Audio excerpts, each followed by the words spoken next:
Prince Tagle!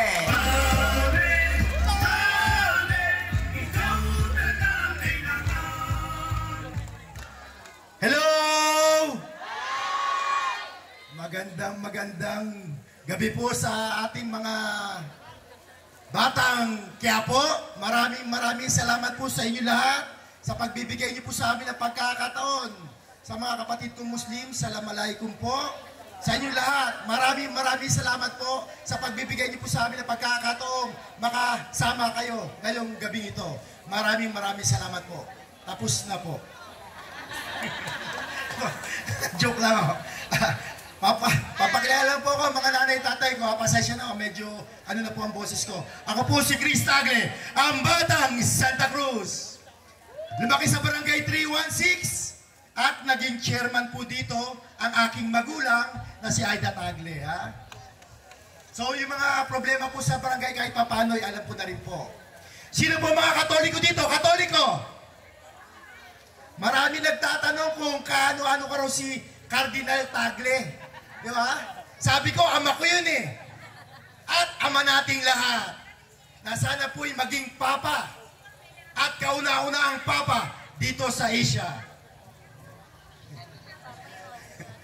Ako po ay isang sidewalk vendor. Alam niyo po ba yung Fairmart?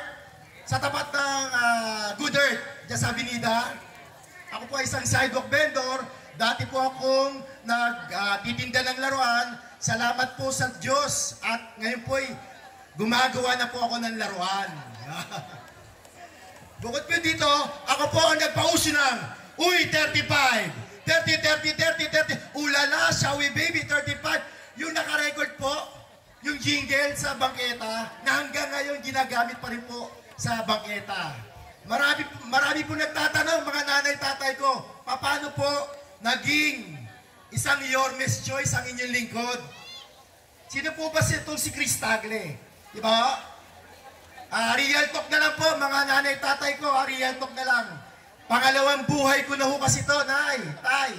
Second life ko na ho to. At during pandemic, nag-50-50 ho kasi ako. Oo, ang hirap, no? Kaliwat kanan mo, no? Tinatalok mo nga ng puting kumot. Tapos papalitan na naman. Tapos tatalok mo nga na naman. Inihintay ko na lang yung, ako na lang yung tatalokbungan. Ang hirap po. Kaya na-realize ko po during that time na siguro may mission po ako sa buhay na makagawa ng kabutihan sa aking kapwa. Alam niyo po ba yung unang-unang ginawa ko nang ako'y gumaling? Ako po ay nag-donate ng 6 na container na gulay at pagkain sa City Hall na pinamahagi sa buong Maynila. Okay po ba yon? Hindi ko po expected na matutuwa ang ating Yorme sa aking nagawang kabutihan. At during that time, naging presidente po ako ng Avida Tower San Lazaro. Dito po sa likod ng SM San Lazaro. Ako po hanggang ngayon po, ako po rin po ang presidente. Dahil mahal na mahal ko po ang aking magulang, 79 na po kasi ang papa ko. Yung mama ko po, 76 po. Ang unang-unang ginawa ko po sa pagmamahal ko sa aking magulang, gumawa po ako ng proyekto para po sa kanila at para po sa mga mahal kong senior. Nagpatayo kami dito ng senior lounge na kung saan ang ating mga seniors nagre-relax at nagbabanding-banding.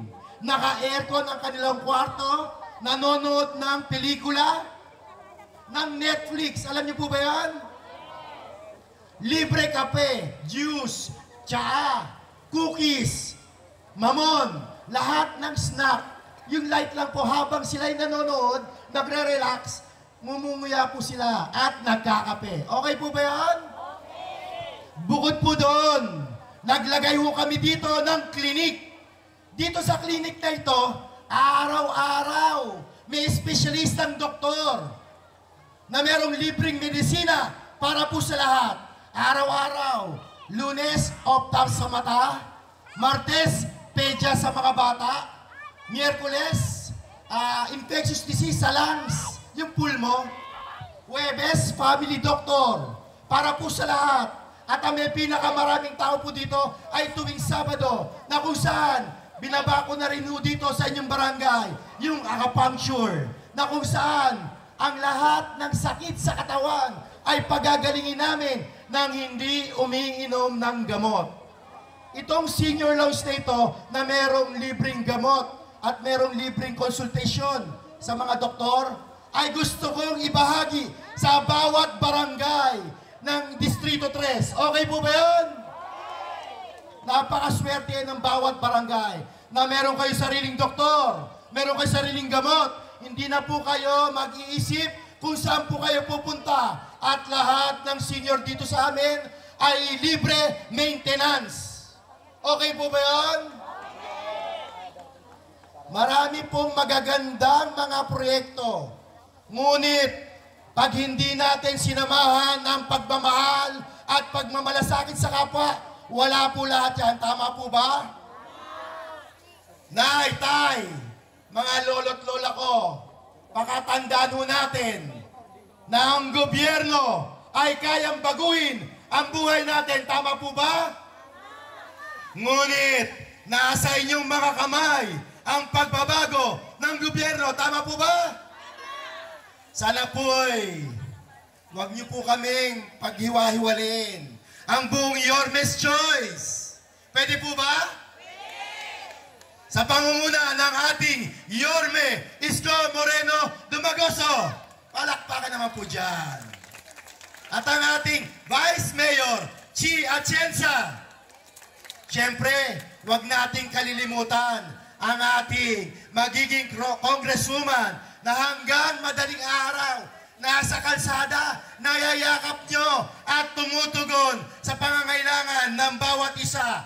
Ang ating magiging congresswoman, Apol Nieto.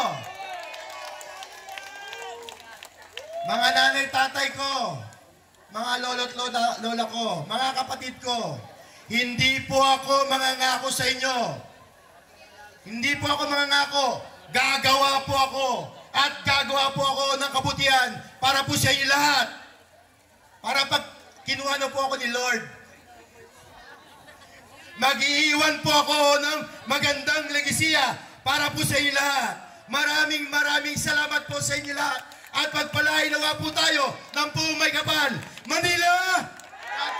Thank you very much po. Maraming salamat.